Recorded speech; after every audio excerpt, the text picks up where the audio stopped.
These 12-year-old little girls were so convinced that Slenderman was real, and it goes with the Slenderman legend that he targets children and or vulnerable people. He pulls people into the woods and they're never seen again, but Slenderman will spare you your life if you sacrifice a human life to him, and that's what these little girls were prepared to do. And you know what's one of the many things that's so absurd about this story is that there are many more, multiple stories just like this one. And if you think that you've heard this story from me before, you have, but there are updates, so we're talking about this again. Today's case takes us to Wisconsin in the summer of 2014. That's where 12-year-old Peyton Lutner lived. She was an only child to her parents, Joe and Stacy, and she was raised in a happy, loving household. She was a regular girl with a happy life and two best friends, Anissa Weier and Morgan Geyser, also 12-year-old little girls. Peyton and Morgan were friends first. Anissa later on became a part of the trio eventually, but Peyton and Morgan had known of each other since they were like 5 years old. Morgan Geyser came from a pretty troubled childhood. Her father had severe schizophrenia, meaning that him being hospitalized was not unusual, and that obviously took up a lot of the mom's attention and time, leaving Morgan by herself quite often. Because of that, Morgan would spend a lot of time on the internet, and one thing that she loved to do was research scary stories, like supernatural, creepy online stories. A lot of them being creepypasta, if you guys know what that is, but she would read these stories and look up things about them and talk about them. She also was a bit of an artist. She loved to draw, and she would read about these made-up characters, and she would start drawing pictures of them. And then when she would go to school, she would talk about them, and she would take her drawings. Keep in mind, she was sharing these stories with other children, and a lot of the children would get scared, and they would not want to talk to Morgan that much. And more oftentimes than not, other children would just stop being friends with Morgan completely because of that. Peyton's character, on the other hand, was kind of the opposite of Morgan's. Not to say that Morgan wasn't sweet, but Peyton was seen more as this sweet and caring and gentle girl, more of a reserved kind of person. And when other students stopped talking to Morgan, Peyton realized that Morgan was kind of isolated. And she felt bad, and she didn't want her to be lonely, so she put a lot of effort into being her friends. They had known of each other for years, but their friendship really peaked when they were around 9 or 10 years old. They got really close, started spending a lot of time together, going to parks, going shopping, riding their bikes, having sleepover, and the vibe of their friendship was very much so that Morgan was the more outgoing, more daring, more extroverted friend, and Peyton was more the quiet, sweet, introverted friend. And when the two of them got close, Morgan continued loving looking up these scary stories, and obviously she would talk about them to her best friend Peyton, and Peyton would listen to her, but she wasn't into the scary stories at all, really. They actually scared her pretty badly, but she didn't want to be mean. She didn't want to ignore her best friend, so she wouldn't ask any questions. She would just kind of sit there and listen, and then she would try to forget about them because she found them so scary. Anissa Weier was brought into the friend group when they were all 12 years old, and at first she was pretty much the third wheel. Peyton and Morgan obviously still really liked her and liked doing things with her. However, Anissa could feel it. She knew that they had been friends for longer, and of course she felt a little bit left out in the beginning. That's only natural, I think. But Anissa's personality was way more like Morgan's than it was Peyton's. She was also louder, more expressive, more daring, and Peyton was definitely the most reserved out of the three. Over time, Morgan and Anissa grew closer, not only because I guess you could say they had a lot more in common, but also because they just happened to live in the same apartment building. So the two of them started spending a lot more time together, growing closer and closer. Not to mention that Anissa also shared the same interest of creepy, spooky, supernatural stuff as Morgan did, so they bonded over that. And then they would talk about these scary stories when they were all together, and in turn, Peyton ends up becoming sort of the third wheel, leaving her now to feel left out of certain situations. So one day, when Morgan and Anissa are having one of their many creepy chats about creepy stuff they see online, they discover Slenderman.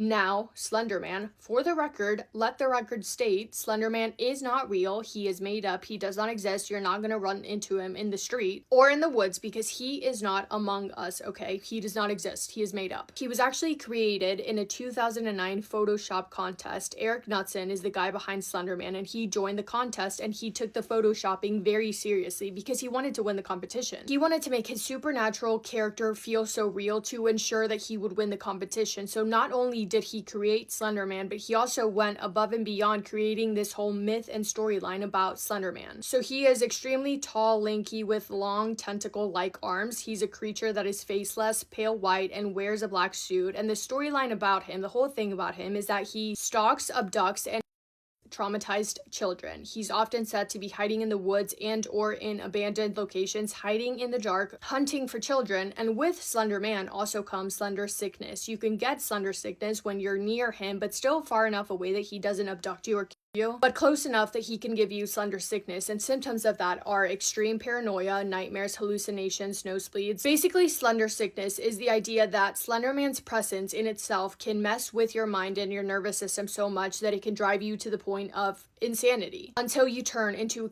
yourself, and then you basically do whatever he tells you to do because you are now under his control. That is where Slenderman comes from. Again, not real, completely made up in 2009 by Eric Knudsen, but he quickly spread throughout the internet. Obviously, he's a very well-known character. And when Morgan and Anissa came across him, they were fascinated, completely blown away by him and this entire story about him. In their next sleepover, the three girls they tell Peyton about him. And Peyton is terrified. She's so scared of him. It's one of the first things that she mentions when she gets home back to her mom, and her mom has to, of course, tell her that he's fake, that it's a made-up story, and to not be scared. Even though the damage was done, Peyton was already traumatized from everything that her best friends were telling her. When her mom told her that it wasn't real, she did start to feel a little bit better. But the more and more Peyton heard Morgan and Anissa continue to talk about Slenderman, the more it kind of put things in perspective for her, because she was like, wow, you guys really believe that Slenderman is real. You guys really think that he lives in the woods and that he is gonna come after all of us. So Peyton continued to be their friend, but she definitely started to get a little bit more distant because of this. May 30th of 2014 was a Friday. That day, Morgan was celebrating her birthday with her two best friends, Anissa and Peyton. They had the best day. They went ice skating, they got ice cream, they had a little day out. Once they got home, they watched a movie and got ready for their sleepover. And they had done this before. They hung out so many times before. They had this little routine every sleepover. They watched a movie and then they stayed up late hanging out. But that day was different because as soon as they got home, Morgan wanted to go straight to bed. She was done hanging out. She just wanted to go to sleep. So all three of them did. The next morning on the 31st, the girls woke up. They had donuts for breakfast and they started talking about their plans for the day. Morgan decides that she wants to go to the park. Cool, awesome, yay. The girls are excited. They decide to go and do that. So they go to the park. They're playing, having fun,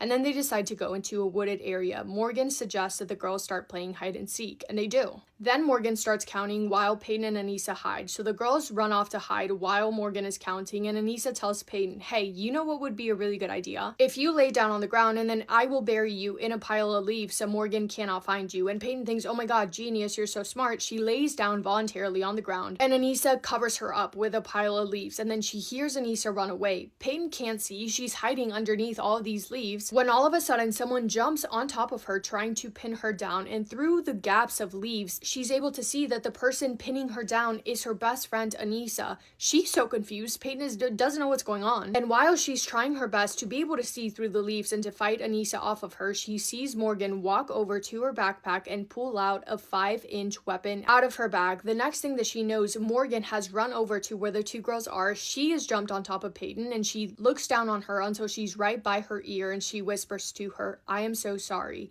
And then she starts her over and over and over again, 19 times in her arms, legs, and torso. It was a frenzied attack, and once they were done, the two girls stand up. They see Peyton laying on the ground, severely injured, and they, I guess, freak out. Morgan and Anissa start yelling at Peyton, you're gonna be okay, you're gonna be okay. They run off to allegedly go and get help. Peyton has no reason to trust them. The reason why she's in this situation to begin with is because of them. She knows that they're not going to come back and help her, so she manages through her pain and her fear to get up and use a little bit of energy that she has to get herself up, walk to a nearby path onto a trail, and then she collapsed. She had no energy and she was injured so badly. But luckily, very soon after she did collapse, a cyclist found her and he called 911. Peyton had to be rushed to the hospital and she was taken into immediate surgery. She had 2 wounds that were damaging major organs. One was to her chest. It missed a major artery by less than 1 millimeter, and if it hadn't missed that artery, Peyton would have likely not made it. And the second one went through her diaphragm and into her liver and her stomach, so she had a lot of internal injuries. Her injuries were horrific. She was operated on for 6 hours and she had a very, very long recovery ahead. She spent 7 days in hospital before being discharged, but luckily she survived. And I do mean luckily because she was this close to not making it out of there. But she did. She survived and she knew what happened. She saw it with her own 2 eyes. She knew the 2 people that were responsible for this, and she could say everything to the officers. But before she needed to, Morgan and Anissa had already been caught. After they did what they did, obviously their entire clothing was covered in red, and they just wandered off into the woods. They wandered off. They were walking around, probably had no idea where they were going. They were 12 years old at the end of the day, and they were found 5 miles away by officers by an interstate. And after looking at their clothing, they looked into their backpack and they saw the weapon also covered in red. They were taken to the station where they confessed to everything, but they were so convinced that this was something they kept telling the officers this wasn't something that they wanted to do. This was something in their heads that they needed to do. And they told the officers and the investigators that their entire motive, their whole reason for doing this in the first place was to appease Slenderman. So they're telling investigators this, and in the middle of their story, they say that this was actually not the first time that they tried to take Peyton's life. They're honest with them, and they tell them that the first time they tried to do this was at a sleepover. They were going to wait until Peyton fell asleep and then use the weapon across her neck. But then I guess they realized that that plan wasn't going to work, being at one of their houses, so they didn't go through with that.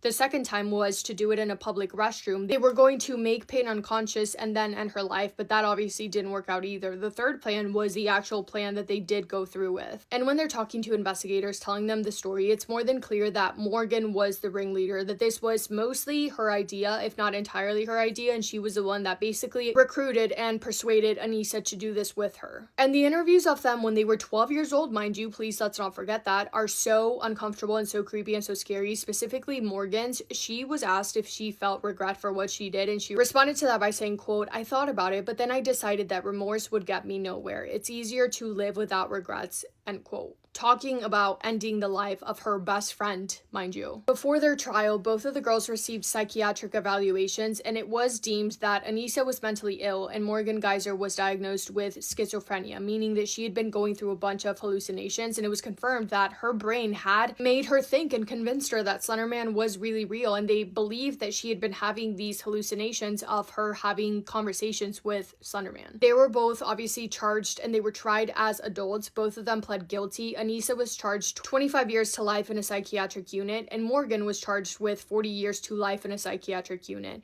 Peyton, for years, probably until this day, suffered so terribly with panic attacks, anxiety, nightmare, trust issues. She didn't want to talk to anyone. Every single time that she tried to go to sleep, she was in such fear, which you can imagine because not only did something so terrible happen to her, so incredibly traumatizing, but it happened to her at the hands of her two closest friends, her two best friends. Anissa went to court and it was deemed that she was no longer dangerous, so she was released on September 13th of 2021. And in April of 2024, Morgan was still in a psychiatric hospital and she had been denied release twice, the judge ruling that she was still a significant risk not only to herself but also to other members of society. Then she was eventually released, but she was ordered to stay at a group home under the condition that she had to wear an ankle monitoring bracelet. But very recently, which is why this case is all over the headlines again, as of November 23rd of 2025, Morgan Geyser escaped. At approximately 8 in the morning, the Madison Police Department in Wisconsin was notified that Morgan Geyser ran away. She'd cut off her ankle monitoring bracelet and she left. She was last seen at 8 p.m., reportedly with an acquaintance on CCTV footage, but officers were not notified of her disappearance until the next morning at 8 a.m. But when they were made aware, luckily they found them. They were found the very next day, so just this past Sunday, November, 23rd? She had run off with a friend and they found them outside of a Thornton's gas station off I-57 in Posen, Illinois, almost 200 miles away from where the group home was in that she was supposed to be living in back in Wisconsin. Morgan had met this person allegedly at a church a couple months after she had been released to that group home, and she had shared with them that she was miserable in the group home, that people were mistreating her and that she felt trapped, and her new friend told her that they would figure out a way to escape. The plan they came up with was that Morgan was going to quietly slip away from her group home. They would meet up in a parking lot, take a bus to Chicago, another bus to Posen, Illinois, and then another one to Nashville, Tennessee, where they would have this fresh start together, I guess. Luckily, their plan did not go as planned. I assume they ran out of money or something along those lines, and they ended up at that gas station planning to sleep there for the night, and that's exactly where police officers found them. When officers asked who they were, they both gave different names. They didn't want to admit who they were, but eventually they admitted their real names. Her acquaintance was charged with criminal trespassing and obstructing identification, and now both of them are waiting to face the judge. When she escaped, a spokesperson from Payne's family made a statement saying, quote, "Payne Lunar and her family are aware of the most recent situation regarding Morgan Geyser. Payne and her family are safe and are working closely with local law enforcement to ensure their continued safety. The family would like to thank all the law enforcement entities involved in the efforts to apprehend Morgan. The Lunar family also wish to thank the outpouring of support from family and friends and well-wishers who have contacted them through this difficult time," end quote. I cannot imagine how scared Peyton would have been and her entire family when they heard that Morgan was out. I'm so glad that she wasn't on the run for a long time and that they did find her, but yeah, she obviously should not be released back into society. But that is all I have for this case. let me know what your thoughts are on this case. Like I said, I have covered this before, but there's a lot of new people who have followed me since then. So if you haven't heard this case before, let me know what you think. If you have, let me know what you think about Morgan running away in that entire situation. But that is all from me today. Thank you guys for spending time with me today and for listening to Peyton's story. Hope you guys are having the best day. If not, go do something to make it the best day. Make somebody happy, and I will see you in my next video. Massive kiss on the forehead to every single one of you.